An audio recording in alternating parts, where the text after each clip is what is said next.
Antes de entonar, antes de la exposición de la palabra, vamos a entonar un cántico, la doxología. Después les explico por qué vamos a entonar ahora la doxología. Los invito a ponerse de pie.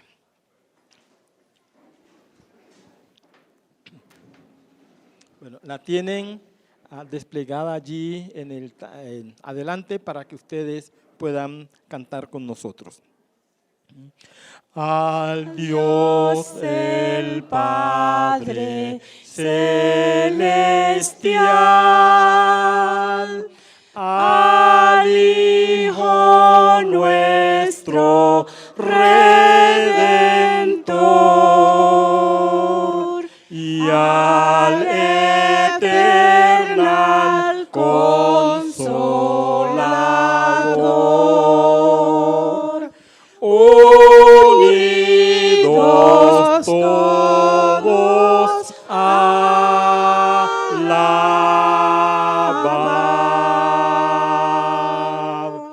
a Dios el Padre celestial, al Hijo nuestro Redentor y al eternal Consolador, unidos todos alabad.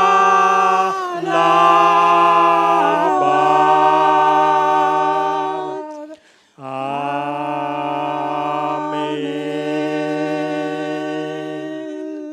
Pueden sentarse. Lo hemos entonado porque parte de la tradición evangélica y parte de la liturgia, que desafortunadamente ya no se volvió tradicional, pero parte de la liturgia evangélica era, y parte integrante de esa liturgia era entonar la doxología. La doxología es un cántico que combina poesía con musicalidad. Y no es la música más movida, más hermosa, porque la intención de la doxología no es mover a las personas, las emociones de las personas. La intención de la doxología es reconocer la bondad, la majestad y la existencia del Trino Dios. Y reconocer que solo al Trino Dios se le puede adorar.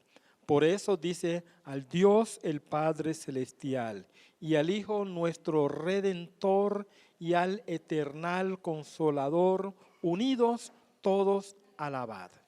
Cuando nosotros nos postramos en alabanza y en adoración, lo hacemos al Dios Trino.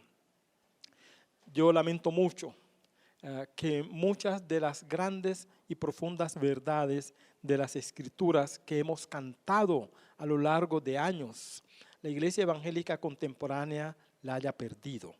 Es decir, hemos perdido el cantar teología, cantar doctrina, porque hemos desdeñado los himnos en donde hay una elaboración doctrinal y teológica profunda. Hemos desdeñado los himnos en aras de cantar cánticos ligeros, de contenidos ligeros y no profundos. Y estoy diciendo todo esto porque en el día de hoy vamos a estar discutiendo un tema que tiene que ver con la profundidad espiritual y doctrinal expresadas en la oración. Vamos a ver uno de los modelos que encontramos en la Biblia, pero antes vamos a orar. En esta tarde, en esta mañana todavía, te damos gracias, Señor. Y un grupo de tu pueblo reunido aquí esta mañana, estamos presentes para adorarte, lo cual ya hemos hecho, para alabarte, para reconocer tu grandeza. Tú eres digno de toda honra, de toda alabanza, Eres digno de todo reconocimiento, de toda majestad, puesto que tú eres el Rey de Reyes y Señor de Señores. Y en esta mañana estamos aquí además para fortalecer nuestros lazos de hermandad, de amistad, de compañerismo y de amor los unos con los otros. Y también estamos reunidos esta mañana para escuchar tu consejo, escuchar tu dirección, escuchar, Señor, tu palabra, escuchar lo que tú tienes que decirnos a nosotros para que lo vivamos durante esta semana. Así que abrimos nuestra mente, abrimos nuestro corazón y disponemos nuestra voluntad para escucharte y para obedecerte. Y permite, Señor, que podamos tener oraciones más profundas delante de ti. Que no simplemente dediquemos horas y horas a la oración para tener oraciones largas, sino que tengamos oraciones profundas, aun cuando sean cortas. Háblanos, Señor, y prepara nuestro espíritu para recibir tu palabra. Lo rogamos en Cristo Jesús. Amén. Los invito a que abran sus Biblias al libro de Mateo. Mateo capítulo 6. Vamos a leer versículos 5 hasta el 15. Mateo capítulo 6, versículo 5 al 15. El título de la exposición de esta mañana es simple, son dos palabras. Pater Noster. Es el título de la exposición de esta mañana. Pater Noster. Y ya todos ustedes saben lo que significa Pater Noster y no lo vamos a traducir. Vamos a dejarlo sin traducir. Pater Noster. Mateo capítulo 6, versículo 5.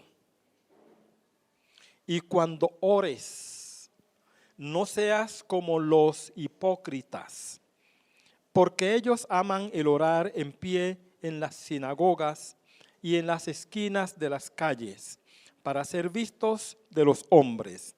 De cierto os digo que ya tienen su recompensa. Mas tú, cuando ores, entra en tu aposento y cerrada la puerta, ora a tu Padre que está en secreto, y tu Padre que ve en lo secreto te recompensará en público. Y orando, no uséis vanas repeticiones como los gentiles, que piensan que por su palabrería serán oídos. No os hagáis pues semejantes a ellos, porque vuestro Padre sabe de qué cosas tenéis necesidad, antes que vosotros le pidáis. Vosotros pues oraréis así: Pater Noster, Padre nuestro que estás en los cielos, santificado sea tu nombre.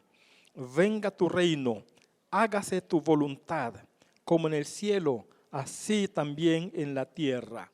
El pan nuestro de cada día, dánoslo hoy, y perdónanos nuestras deudas, como también nosotros perdonamos a nuestros deudores.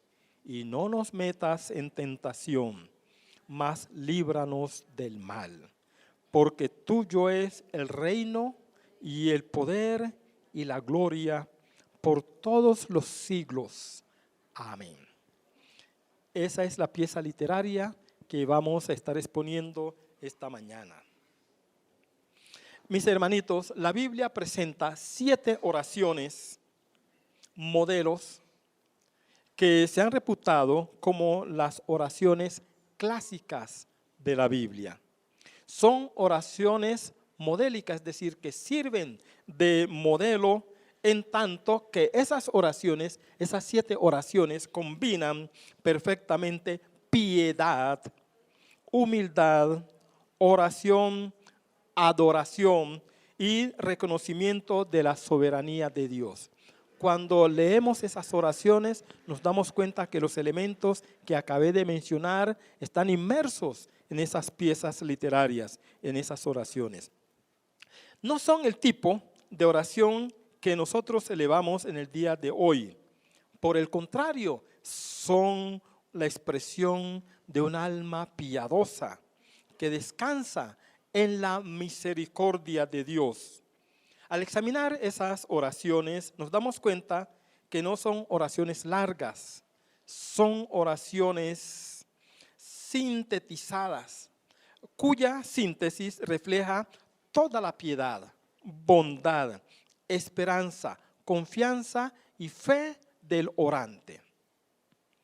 En este sentido, son oraciones modelos para nosotros, porque a veces nuestras oraciones las hacemos tan rápidamente y sin pensar que son oraciones sin profundo contenido. Nosotros entonces debemos entender que estas oraciones modelos nos presentan una especie de antecedente y nos dicen el contenido de sus oraciones debería ser o seguir esta determinada estructura. Los nombres de esas oraciones, las 7 oraciones clásicas, realmente corresponden a la Vulgata latina. Los nombres todos son latín, están en latín y ahora les voy a mencionar cuáles son esas 7 oraciones. De las 7 oraciones clásicas que hay en la Biblia, 2 pertenecen al Antiguo Testamento y 5 al Nuevo Testamento. Las 2 del Antiguo Testamento son Exultavit cor meum in Domino. Esa es una oración elevada por Ana. El hermano Julio nos habló de esa oración. Ana, la estéril, a quien el Señor posteriormente bendijo, dándole un hijo, Samuel. Y después entonces ella eleva esta oración. Se regocija mi corazón en el Señor. Así comienza la oración. Se regocija, o mi corazón se regocija en el Señor, mi Salvador. Así que esa es la primera oración clásica que encontramos en 1 de Samuel, capítulo 2. La segunda oración clásica la encontramos en el capítulo 51 del libro de Salmos. Y se da después que el pastor nos habló también de esto, después que David llegó a Betsabé. Entonces, cuando fue sorprendido en su pecado, él confesó y elevó esta oración, miserere mei. Miserere mei son 2 palabras latinas que significa ten compasión de mí o ten misericordia de mí o misericordiame. Entonces, son las 2 oraciones del Antiguo Testamento. Cuando usted revisa esas 2 oraciones, cuando las analiza, se da cuenta que hay una profundidad allí, una profundidad teológica, un alma que se sumerge en la piedad y en el Señor y pide la misericordia del Señor y reconoce la grandeza del Señor. Entonces hay una especie de doxología en esas oraciones, hay un reconocimiento de la magnanimidad del Señor, de la bondad del Señor y de la miserableza humana. Así que la verdadera oración reconoce que el ser humano, el orante, de alguna manera es un miserable que necesita la misericordia de Dios para poder sobrevivir. 5 de esas oraciones están ubicadas en el Nuevo Testamento. Una de ellas es el Magnificat de María. Engrandece mi alma al Señor. Así comienza la oración. La primera palabra es Magnificat. Y por eso se llama así, Magnificat, engrandece mi alma al Señor. María toma la oración de Ana y le da un nuevo contenido. La estructura de la oración de Ana la toma, ciertos elementos de la oración de Ana la toma y le agrega nuevos elementos. Así que el Magnificat es una especie de la oración de Ana extendida y contextualizada a la realidad que vivía María en el siglo I, cuando ella se dio cuenta que quedó embarazada del Espíritu Santo. La segunda oración clásica del Nuevo Testamento es el Benedictus de Zacarías, y es bendito sea el Señor, bendito sea el Señor. Entonces Benedictus es bendito. Este sacerdote elevó una de las oraciones más conmovedoras que encontramos nosotros en la Biblia. La tercera oración clásica que encontramos nosotros, y las 2 están en Lucas, y esta tercera también se encuentra en Lucas capítulo 1, las 3. la elevó Simeón. Nunc dimitis. Ahora, Señor, tu siervo puede descansar en paz, porque mis ojos han visto la luz de Israel, la salvación de Israel. Nunc dimitis es ahora, Señor. Ahora, Señor, puedo descansar en paz. Es la tercera oración que encontramos nosotros en el Antiguo Testamento, en el Nuevo Testamento. La cuarta y la quinta oraciones pertenecen a Jesús. La cuarta oración es un modelo que Jesús da a sus discípulos. Ustedes van a orar así, y es el Pater Noster, el Padre nuestro, nuestro Padre. Y la quinta oración que encontramos como modelo en el Nuevo Testamento está en Juan capítulo 17, es una oración pascual, es la oración sacerdotal, la oración pastoral de Jesús. Pater venit hora, es decir, Padre, ha llegado la hora. La hora ha llegado en que tu Hijo sea glorificado con aquella gloria que tuvo contigo antes de la fundación del mundo. Eso fue una oración que elevó en el huerto de Getsemaní el jueves, unos instantes antes de que fuera aprehendido por los soldados romanos y por los fariseos. Esas son, hermanos, las 5 oraciones clásicas que encontramos nosotros en la Biblia. Esas oraciones se constituyen en una especie de paradigma. Realmente son modelo de la forma como usted y como yo deberíamos orar. Las largas letanías de las cuales carecen de profundidad espiritual, o las cuales carecen de profundidad espiritual, que en ocasiones nosotros elevamos, se salen del marco de estos contextos que nosotros hemos visto. Las letanías católicas son oraciones que los católicos hacen a Dios Padre, Dios Hijo, Dios Espíritu Santo, pero también incluyen a los santos e incluyen a la Virgen María. Pero las letanías evangélicas son oraciones largas que hacemos dirigidas a Dios. Usted tiene todo el derecho de orar 1 hora, 2 horas, si quiere. Ese es su derecho, es su privilegio, y usted debería hacerlo y yo debería hacerlo. Lo que no es conveniente es que esas letanías las hagamos en la iglesia. Es decir, si estamos en un contexto litúrgico y vamos a orar, y muchos vamos a orar, sintetice su oración y no haga oraciones tan largas. El valor de una oración no está en el tamaño, en la longitud de la oración, en el tiempo en que usted dedica orando. La magnitud de la oración, el peso de la oración está justamente en su profundidad, en el contenido, en la disposición del orante. Usted puede orar 10 minutos y derramar su alma en 10 minutos al Señor, o puede orar 1 hora y tener una hora de oración vacía. Hay otras oraciones que son famosas, son importantes, pero que nosotros no les prestamos atención por una de 2 razones, o por las 2 razones.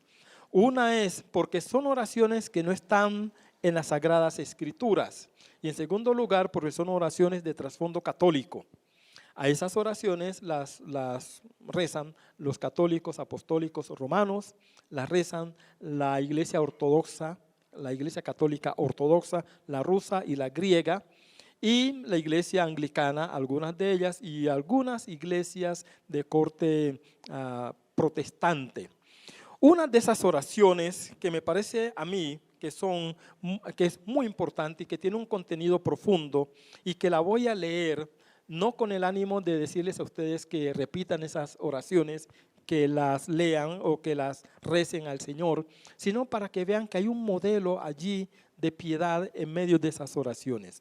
Una de ellas, antes de decir cuál es, ¿cuántos de ustedes antes de ser evangélicos fueron católicos? Yo fui católico antes de ser evangélico. ¿Cuántos fueron católicos? Bueno, yo diría que la mayoría.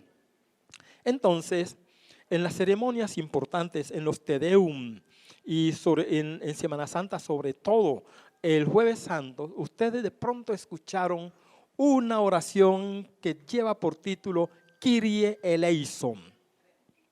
Kyrie eleison. Kyrie eleison. no es el credo de los apóstoles. El credo de los apóstoles, más que una oración, es una confesión de fe. Pero el Kyrie eleison es una oración, a mí me parece, con una profundidad. Y cuando digo una profundidad, no estoy diciendo que debemos tomarla y aplicarla en nuestras oraciones, sino que de pronto deberíamos mirar el contenido para nosotros, mirar qué contenido tienen nuestras oraciones. Escuchen esta oración, el Kyrie eleison. Yo aquí, en mi tablet, la tengo en latín y la tengo en español. Voy a leerla solamente en español, aun cuando siento mucho impulso a leerla en latín, pero voy a leerla solamente en español. Señor, esa es la palabra Kyrie, se traduce como Señor, Kyrie. Señor, Rey y Padre no engendrado, verdadera esencia de Dios, Kyrie eleison, ten piedad de nosotros. Señor, Kyrie, fuente de luz y creador de todas las cosas, ten piedad de nosotros. Eso es eleison. Señor, tú que nos has marcado con el sello de tu imagen, ten piedad de nosotros. Cristo, Kyrie, o Christe, eleison. Cristo, verdadero Dios y verdadero hombre, ten piedad de nosotros. Cristo, luz guía, a través de quien son todas las cosas, ten piedad de nosotros. Cristo, perfección de la sabiduría, ten piedad de nosotros. Señor, Espíritu vivificador y poder de vida, ten piedad de nosotros. Señor, aliento del Padre y el Hijo, en quien son todas las cosas, ten piedad de nosotros. Señor, purificador del pecado y limosnero de la gracia, te rogamos no nos abandones a causa de nuestras ofensas. Consolador del alma dolorida, ten piedad de nosotros. Si ustedes escucharon bien y pueden procesar rápidamente el contenido, se dan cuenta que el Kyrie eleison es una oración eminentemente cristológica que toma los elementos más importantes de la cristología y los expresa, se manifiestan en la oración. Lo que quiere decir entonces que cuando nosotros estemos orando, también deberíamos nosotros estar recordando la doctrina cristiana. Una de los grandes pesares que yo tengo con la generación cristiana, con la nueva generación cristiana, es que en nuestra liturgia perdimos la teología. Ustedes examinan los cánticos que entonamos nosotros, las diferentes iglesias evangélicas, y son cánticos que expresan una parte de la verdad, sobre todo que exaltan a Dios y que muestran cierta alegría, cierto regocijo, pero no expresan teología. No recordamos la teología, no recordamos la Trinidad, no recordamos a Dios como santo y no recordamos al Espíritu Santo y no recordamos las profundas verdades eclesiológicas que se encuentran en la Escritura. Cuando uno ve el Kyrie eleison, uno encuentra que hay una verdad cristológica profunda. Y eso sin que nosotros tratemos de emular el Kyrie eleison, sin tratar de imitar el Kyrie eleison. Lo que sí deberíamos aprender de esto es que cuando nos postremos delante de Dios, reconozcamos en nuestra oración la majestad divina. Que Dios es Rey, que Dios es Señor, que Cristo es Salvador, es santificador, que nos lleva al Padre, que murió, que volverá, que establecerá su reino entre los hombres y que su pueblo habitará eternamente y para siempre con Dios. Que nuestras oraciones recojan esas verdades para la profundidad de nuestro ser y la profundidad de nuestro espíritu. Volviendo al Padre Nuestro, y yo espero que al mencionar el Kyrie eleison ustedes no se hayan desanimado y vayan a decir, este hermano Fernando nos quiere volver al catolicismo, sino que miremos que hay una oración profunda que nosotros hemos alejado simplemente porque tiene contexto católico, sin mirar otras implicaciones. Volviendo entonces al Padre Nuestro, este modelo de oración surge en el marco del Sermón del Monte. En este extenso sermón que va de Mateo capítulo 5 al capítulo 7 del libro de Mateo, Jesús hace profundas declaraciones respecto al reino de Dios y da pertinentes instrucciones a sus discípulos, instrucciones que tienen que ver con la piedad, con la espiritualidad, con los ejercicios espirituales y con la vida en comunidad. Y entonces les dice: ustedes cuando vayan a orar no hagan como los escribas, que se paran en las esquinas, los escribas hipócritas, fariseos, que se paran en las esquinas para que los hombres los vean y hacen largas oraciones. Ustedes vayan a su aposento y cerrada la puerta, oren. Y su Padre que ve en lo secreto los recompensará en público. Esto lo dijo en el mismo sermón, pero en otra ocasión. Y entonces les dice: cuando ustedes vayan a orar, oren de la siguiente manera: Padre nuestro que estás en los cielos. Hasta allí la primera parte. Entonces el Padre nuestro, por un lado, muestra nuestra filiación, lo que nosotros somos. Permítanme, les comento algo aquí respecto a nuestra filiación. Hay un científico de Buenaventura, él es de Buenaventura de apellido Cuero, fue a Estados Unidos y trabaja con la NASA, un hombre brillante, escribió varios libros. Uno de los libros que él escribió tiene que ver con la orfandad, el sentido de la orfandad. Él habla del hombre solitario, el hombre que está solo, y la sociedad que está sola, y la raza humana que está sola. Y parece ser que la raza humana está sola en el universo. Entonces habla de la orfandad. Un teólogo alemán, Paul Tillich, habla de la soledad ontológica del ser. Y yo quiero mencionar algo acerca de eso. En la historia pasada, en la historia presente, en la historia futura, nunca, ni hubo, ni hay, ni habrá otro Fernando Avilio Mosquera Brandt. Nunca hubo, ni hay, ni habrá otra Nancy Monsalve. Nunca hubo, hay, ni habrá otro usted. Usted en término estricto no tiene un alter ego, es decir, otro yo igual a usted.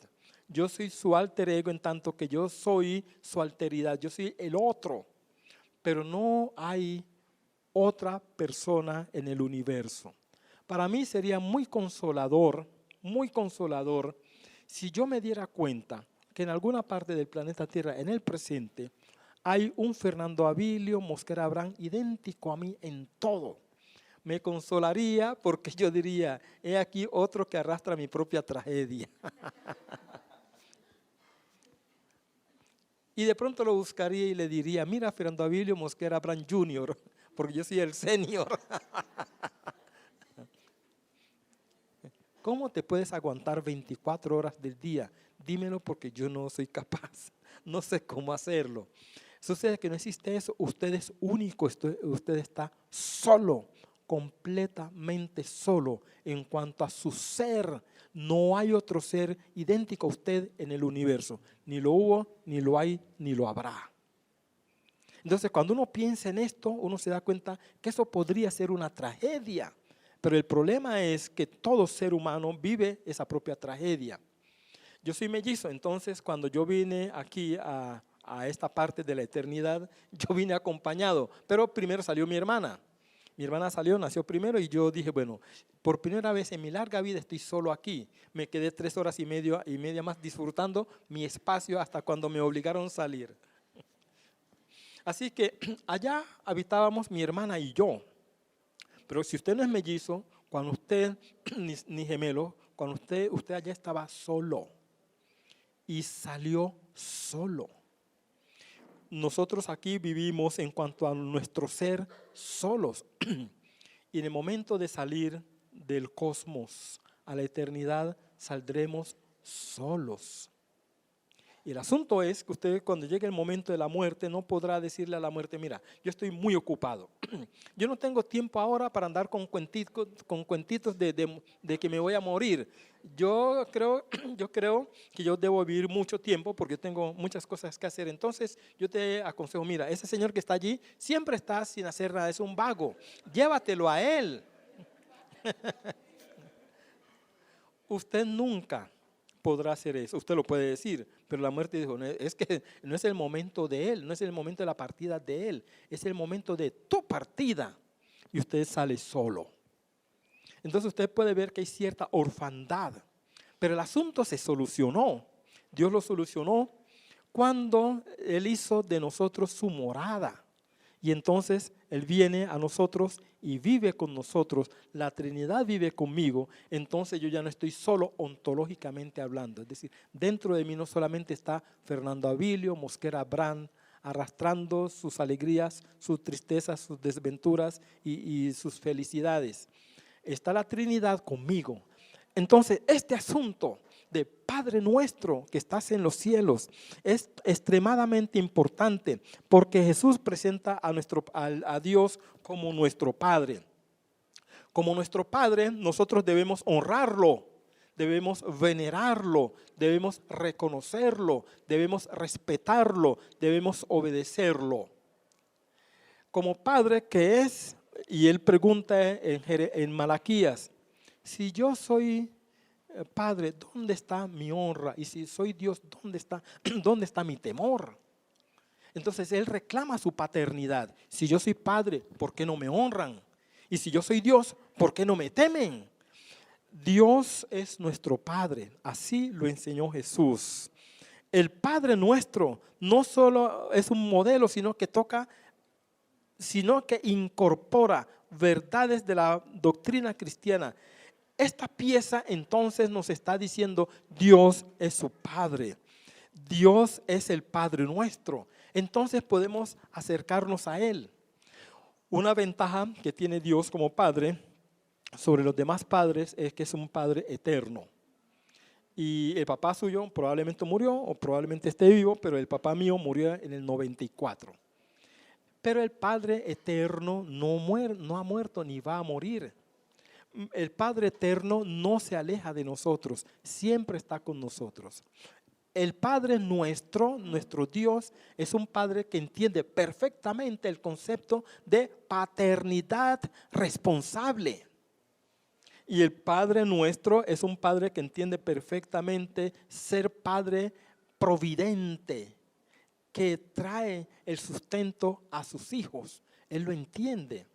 Entonces, Él es mi Padre y yo puedo acudir a Él como mi Padre. En el momento de orar yo debo entender eso. Pero en el momento de orar yo también debo entender que Dios como Padre reclama de mí obediencia. Como Padre reclama de mí respeto. Como Padre reclama de mí honra. Amor, un amor que va por encima de otros amores. Yo espero que Wilmer no ame más a un amigo que a mí como padre. Eso diría, bueno, entonces yo qué significo para Wilmer. Si un amigo ocupa un lugar más importante en su vida, más importante que yo, entonces yo qué significo en su vida. De manera que Dios como Padre exige un amor que está por encima de cualquier otro amor y resiste todo tipo de prueba. Él es nuestro Padre y entonces si nosotros lo comprendemos así y vivimos así, podemos pedir todo lo que queramos que se dará. Dios lo dará. Entonces Jesús está enseñándonos que Dios es nuestro Padre. Nosotros entonces ya no estamos solos. Por otra parte dice, Padre nuestro que estás en los cielos, santificado sea tu nombre, venga tu reino, hágase tu voluntad. Hay tres conceptos allí que nosotros debemos incorporar en nuestras oraciones. Santificado sea tu nombre. Santificar puede tener tres significados. Por un lado, reconocer que Dios es santo. Reconocer que Dios es santo. En segundo lugar, obedecer a esa santidad de Dios. Si Él es santo, yo voy a actuar en conformidad a la santidad de Dios. Y en tercer lugar, participar de la santidad de Dios. Solamente aquel que ha sido declarado santo puede santificar el nombre de Dios. Y aquí se nos crea a nosotros una gran responsabilidad. Yo no puedo esperar que la persona de la calle que no conozca a Dios santifique el nombre de Dios. Tampoco puedo esperar que el tal haga la voluntad de Dios. No le es posible hacer la voluntad de Dios, no le es posible santificar el nombre de Dios. El nombre de Dios solamente es santificado por aquel que ha sido declarado santo, es decir, por aquel que ha sido convertido. Y la voluntad de Dios solamente puede ser hecha por aquel que tiene en su ser al Espíritu Santo. Porque el Espíritu Santo es Dios quien nos lleva a hacer la voluntad de Dios. Pablo dice que los designios de la carne son enemistad contra Dios y no se sujetan a la ley de Dios ni tampoco pueden. Alguien que no conoce a Dios no puede obedecer a Dios. No hay dentro de sí el poder que le permita obedecer a Dios. Entonces, cuando Él dice que santificado sea su nombre y que se haga su voluntad, lo que quiere decir es que alguien aquí en la tierra debe santificar el nombre de Dios y debe hacer la voluntad de Dios, y ese alguien es su iglesia, es el convertido, es el cristiano. Nosotros estamos aquí para estimular, para animar a otros a santificar el nombre de Dios, pero para que esa persona llegue a santificar el nombre de Dios tiene que convertirse. Y para que esa persona pueda hacer la voluntad de Dios, tiene que convertirse. Entonces es una labor misionera la que Dios ha encomendado en nuestras manos respecto a santificar y respecto a hacer la voluntad de Dios. Pero también Jesús dijo, venga tu reino. En las bienaventuranzas, en un capítulo anterior, del capítulo 6, Jesús había dicho, bienaventurados los que tienen hambre y sed de justicia, porque ellos serán hartados, ellos serán saciados.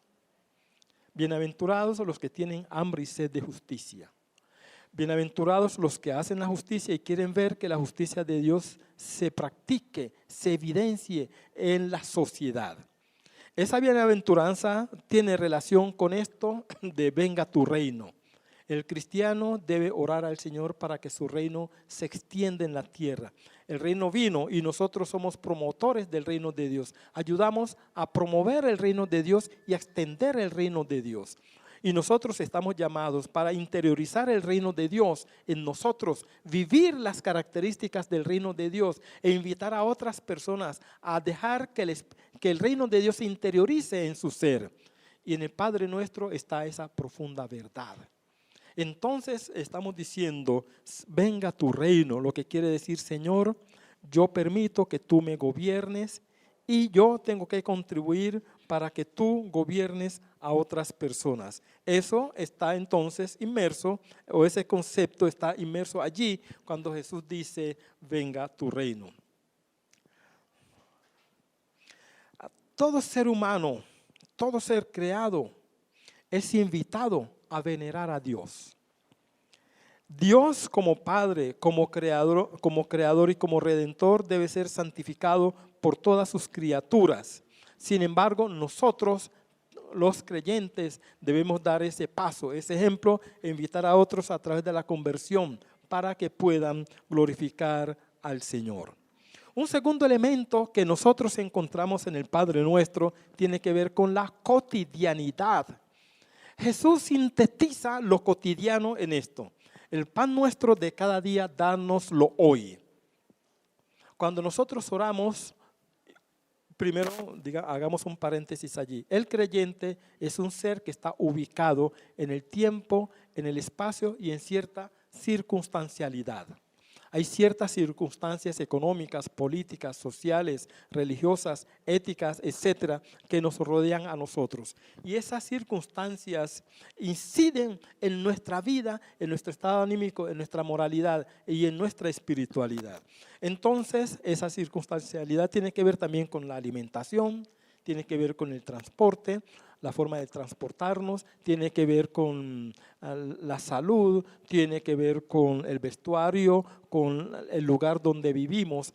Entonces lo que Dios quiere es, Cristo habiendo dicho que Dios sabe de qué cosas tenemos necesidades, Él quiere que como Él es nuestro Padre, le digamos al Señor, mira Señor, yo no tengo para pagar el arriendo, yo no tengo para darle de comer a mis hijos, yo no tengo para la colegiatura de mis hijos, yo no tengo para el transporte.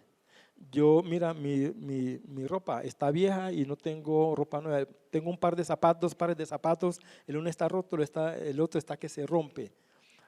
Yo necesito tu ayuda, necesito tu providencia, que le pidamos a Él. Pero que no solamente miremos a Dios como un ser providente, quien satisface nuestras necesidades, quien suple nuestras necesidades.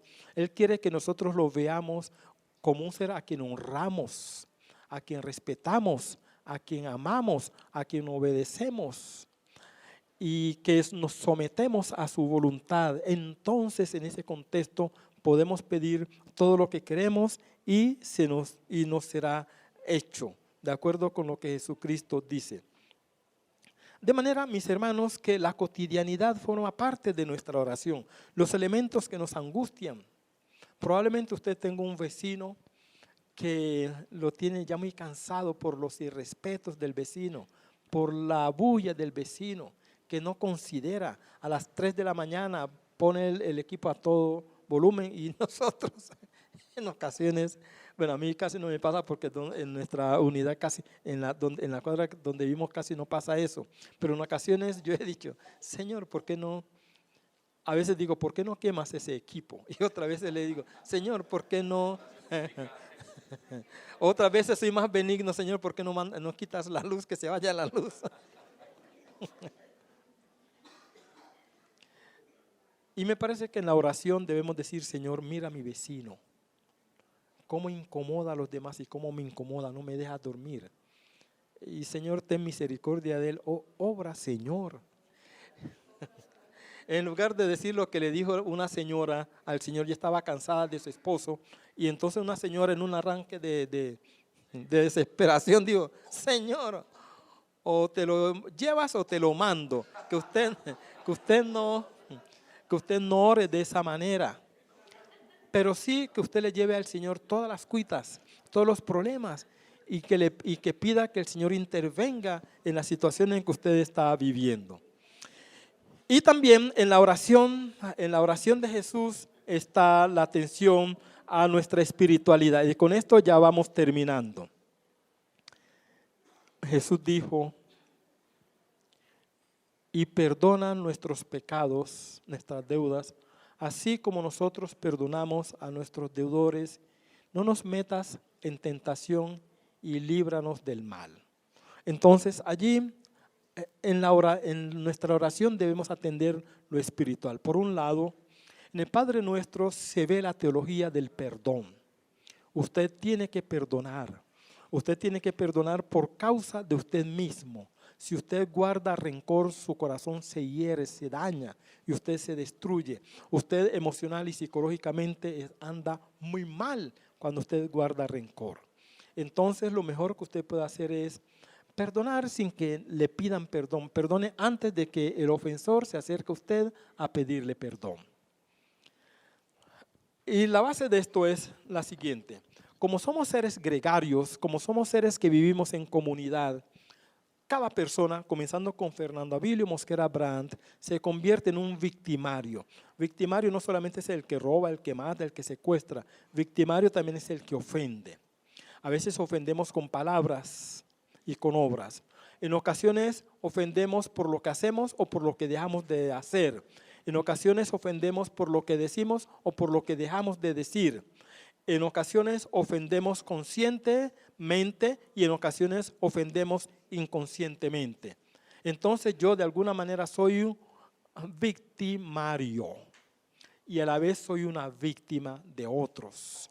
De manera que el perdón debe darse por causa de que yo también he ofendido y yo quisiera que me perdonaran. Entonces yo debo perdonar para librar mi ser de la amargura del rencor. pero también debo perdonar porque el otro necesita que yo lo perdone, y también debemos restablecer las relaciones que se han roto. Así que el perdón es necesario por eso. Pero hay un elemento más.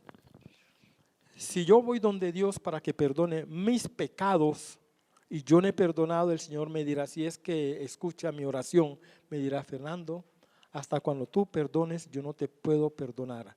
Esa es la ley que yo he establecido. Perdona primero a los demás para yo poderte perdonar. Si tú no perdonas, yo no te perdono. Y en el Padre Nuestro entonces se da la teología del perdón. Perdona nuestras ofensas, así como nosotros perdonamos a nuestros deudores. Como yo he perdonado a los demás, entonces yo te pido perdón. Y el otro asunto que tiene que ver con el Padre Nuestro es que se demuestra la fragilidad del ser humano. Usted es una persona muy frágil que está expuesta siempre al mal y a la tentación. Entonces Cristo, conocedor de esa realidad humana, de esa fragilidad humana, nos dice que en nuestra oración debemos decirle al Señor: no nos metas en tentación. Pero lo que pasa es que la palabra griega, perismos, significa tanto tentación como prueba. Entonces, no nos sometas a una prueba que nosotros no podamos resistir. Que las pruebas a las cuales tú nos sometas, tú nos des las fuerzas necesarias para nosotros resistirla. Y Señor, no nos dejes caer en tentación, no nos dejes pecar. Una condición importante de nuestra santidad es que combatamos el pecado. Que siempre estemos en alerta y el pecado esté siendo combatido en nuestro ser. Y en el Padre Nuestro se encuentra esa profunda verdad. Concluyamos entonces todo lo que hemos dicho y vamos a decir lo siguiente. El modelo del Padre Nuestro nos indica que en nuestras oraciones debemos tener en cuenta los siguientes elementos. Cuando estemos orando, tengamos en cuenta: 1, nuestra afiliación con Dios.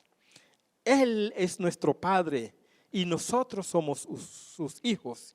Y en esa relación debemos movernos, debemos amarlo, obedecerlo, respetarlo, honrarlo como Padre. Él es Padre. Él es nuestro Padre que habita en los cielos, que habita en la eternidad, que vive con nosotros en el tiempo y en el espacio. Él es un ser histórico. Él es un ser trascendente y trascendental. Él vive en la eternidad, pero vive en mi corazón. Entonces yo debo entender eso. Cuando yo estoy orando, eso debo tenerlo claro, de acuerdo con el Padre Nuestro. Nosotros, de acuerdo con el Padre Nuestro, debemos esforzarnos con la ayuda y la asistencia del Espíritu Santo a obedecer a Dios y hacer su voluntad. Y debemos promover en la tierra la voluntad de Dios, y eso quiere decir que nuestra labor debe ser evangelizadora. Solamente a través de la evangelización enseñaremos a los hombres a obedecer a Dios. Solo aquel que se convierte puede obedecer a Dios. El tercer elemento que encontramos en el Padre Nuestro es presentarle a Él todos los días nuestras necesidades, nuestros sinsabores, temores. Muchas veces nosotros andamos con temores y con miedos, tenemos miedo. Hay desesperanza, en ocasiones pensamos que realmente no hay esperanza, que los caminos se cerraron, que lo que sigue ahora es la tragedia. Debemos presentarle a Dios nuestras alegrías, nuestras tristezas. Debemos presentarle a Dios nuestros triunfos y fracasos. Debemos presentarle a Dios en oración todo lo que nos pasa. En ocasiones Dios se volvería costeño y nos diría: aguanta. O cachaco, soporta. En ocasiones nos dice: yo quiero que pases por eso. Yo no te voy a librar de eso, te voy a asistir en medio del problema. Vas a pasar por el problema. ¿Se acuerdan lo que dice Isaías? Cuando pases por las aguas, yo estaré contigo. Y si por los ríos, no te anegarán, y la llama no arderá en ti. Y con eso Isaías está diciendo: es probable que lleguemos a pasar por problemas. Y que el Señor diga: Fernando, yo quiero que pases por esa situación. pero en medio de esa situación yo estoy como tu asistente, como tu ayudador. Nosotros también debemos entender eso, porque cuando lo entendemos, entonces glorificamos al Señor. Y también nosotros debemos prestarle atención a nuestra espiritualidad. En la oración nuestra espiritualidad debe estar presente. Debemos atender muy bien nuestros rencores. Asegúrese que cuando usted vaya a la presencia de Dios, cuando vaya a la presencia de Dios, ya ha perdonado. Ya ha perdonado. Y cuando usted vaya a la presencia de Dios, también asegúrese que si ha pecado, le ha pedido perdón al Señor, para que su oración no tenga estorbo. Mis hermanitos, este es el modelo del Pater Noster.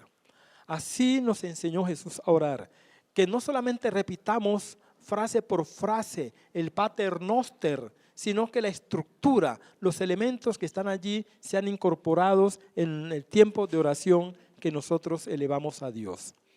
Hermanos, que el Señor los bendiga rica y abundantemente.